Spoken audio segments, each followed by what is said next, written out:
کے بعد ٹیٹاگڑھ عیدگاہ BT road کی سب سے بڑی دوسری عید الفطر کی جماعت کی قیادت نماز عیدین عیدگاہ مولانا شاہد حسین مصباحی کرتے ہوئے اپنی تقریر میں نوجوانوں کے سامنے اصلاحی خطبہ پیش کیا۔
اللہ سے ڈرتے ہو میرے دوست، خود بدلیے، آج بھی موقع ہے۔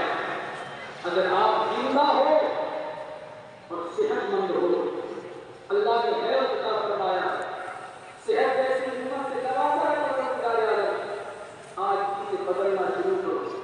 الحمدللہ، وہی عزت، گئی ہوئی عزت چند چیزوں میں واپس آئی انشاءاللہ۔ وعن الإمام قاتل الكفرة وأهل الطغيان أمير المؤمنين عمر بن الفاروق المؤيد بالإحسان رضي الله تعالى عنه، وعلى الإمام الغلام الصعيدي الشهيد أبي محمد الحسن وأبي عبد الله الحسين رضي الله تعالى عنهما وعلى أمهما بنگال جامع مسجد کمیٹی کی طرف سے میں آپ تمام ہی لوگوں کو عید کی ڈھیر ساری مبارکباد پیش کرتا ہوں۔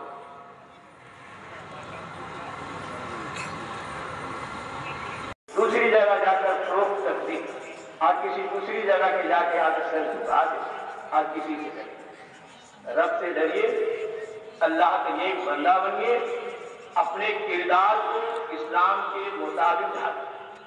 واتاورن ہے، اس کو اگر ہم پیار محبت بھائی چارگی سے بنتے ہیں تبھی یہ نیشن، تبھی یہ راج، تبھی یہ دیش آگے کی طرف بڑھے گا۔ ہاتھ اٹھا، دعا کے لیے ہاتھ اٹھا، دونوں دونوں دونوں دونوں، تم بھی اٹھا بیٹھا۔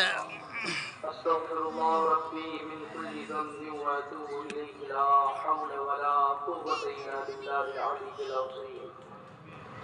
یا الہی ہر جگہ تیری عطا کا ساتھ ہو، یا الہی جب سرے شمشیر پر چلنا پڑے رب سلم کہنے والے غم خدا کا ساتھ ہو، یا الہی لے چلے جب دفن کرنے قبر میں غوث اعظم پیشوائے۔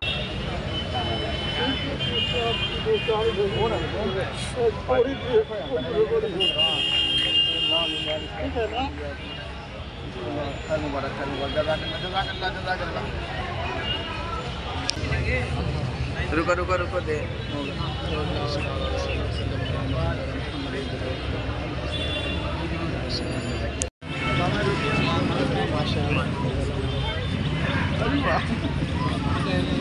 وعلیکم السلام۔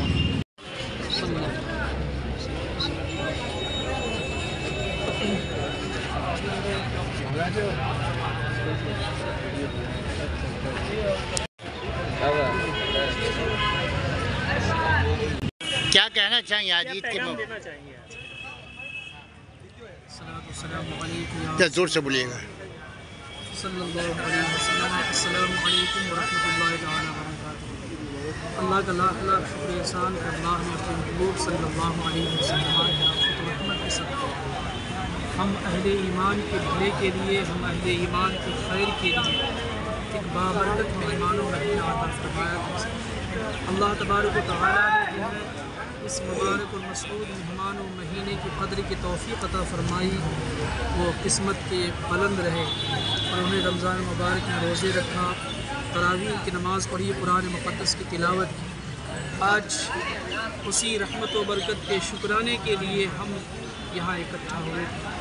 الحمدللہ میں تمام اہل ایمان کو یہ پیغام دینا چاہتا ہوں کہ آج قوم مسلم پوری دنیا میں انفرادی اور اجتماعی طور پر ذلت و رسوائی کا شکار ہے، ذلت و رسوائی میں مبتلا ہے، اور کہیں نہ کہیں اس کے ذمہ دار ہم خود ہیں۔ ہم نے حالات خود بدلے ہیں۔ اگر ہمیں اچھا دن دیکھنا ہے، اپنی اچھی حالت دیکھنا ہے، تو ہمیں اپنے اندر تبدیلی لانا ہوگا۔ ہمیں اپنے ہاتھوں سے شراب کے بوتل پھینکنے ہوں گے، تاش کی پتیاں پھینکنے ہوں گے، گالی اپنی زبان سے نکال کر درود مصطفیٰ صلی اللہ علیہ وسلم سے زبان کو سجانا ہوگا، پاکیزہ کلمات کا ورد ہمیں کرنا ہوگا، قرآن مقدس سے جڑنا ہوگا، طبیعت کی پیروی نہ کر شریعت مصطفی صلی اللہ علیہ وسلم کی پیروی کرنا ہوگا۔ رب قدیر و جبار نے تو فرمایا کہ تم ہی سربلند رہو گے، تم ہی کامیاب رہو گے، تم ہی سرفراز رہو گے، شرط ہے کہ اچھا مسلمان بن جاؤ۔ اس لیے ہماری جو گرتی ہوئی حالات ہیں اور حالات بد کے جو شکار ہیں، حقیقت یہ سچائی یہ ہے کہ ہمیں دوسروں کو اس کا ذمہ دار نہیں ٹھہرانا چاہیے، بلکہ اپنے دامن میں جھانک کر اپنے اندر تبدیلی لانے کی کوشش کرنی چاہیے۔ ہمارے نوجوان اور عمر دراز بھی بہت برے کاموں میں پھنسے ہوئے ہیں۔ ہمارے نوجوانوں کو چاہیے کہ وہ ناچ گانے سے دور رہیں، کھیل تماشے سے دور رہیں، جوا سٹہ بازی سے دور رہیں، اللہ اس کے رسول صلی اللہ علیہ وسلم کے ذکر سے قریب ہو جائیں تو الحمدللہ کھوئی ہوئی عزت پھر واپس مل جائے گی انشاءاللہ العزیز۔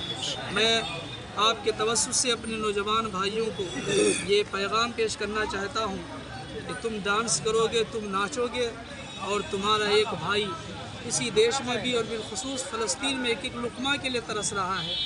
ایک بہن بیٹی عزت و آبرو کی حفاظت اور عزت و آبرو چھپانے کے لیے کپڑے کے لیے ترس رہی ہے۔ ایسی حالت میں کیا تمہیں زیب دے گا کہ تم کھیل تماشے میں اپنی زندگی کو گنواؤ، کھیل تماشے میں اپنی زندگی کو برباد کرو؟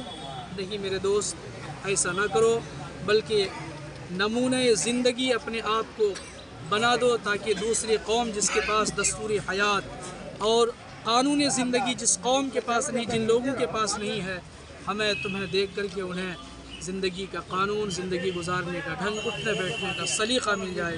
یہ ہماری اور آپ کی ذمہ داری ہے۔ اللہ تبارک و تعالی ہم تمام اہل ایمان کو اپنے محبوب صلی اللہ علیہ وسلم کے دیے ہوئے طور طریقے پر زندگی گزارنے کی توفیق نصیب فرمائے۔ سامنے 2024 چناؤ ہے، ایسے میں کچھ کہیں گے آپ چناؤ کے وجہ سے؟ چناؤ نیتا لڑیں گے، پبلک ووٹ دیں گے، ہم کہاں آئیں گے؟ ہمارے ہاں بڑے ہمدرد ہوں گے، اور جب سیٹ مل جائے گی تو پھر جو ہے وہ حاکم بن جائیں گے۔ آج ماحول سماج کا بگڑا ہے، اس میں یہ بھی شامل ہے کہ جو لوگ خادم ہیں وہ حاکم بن گئے ہیں۔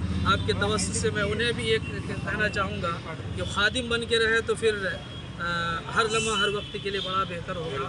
خادم ہی ہوا کرتا ہے، خادم جب حاکم ہوگا تو ماحول بگڑے گا۔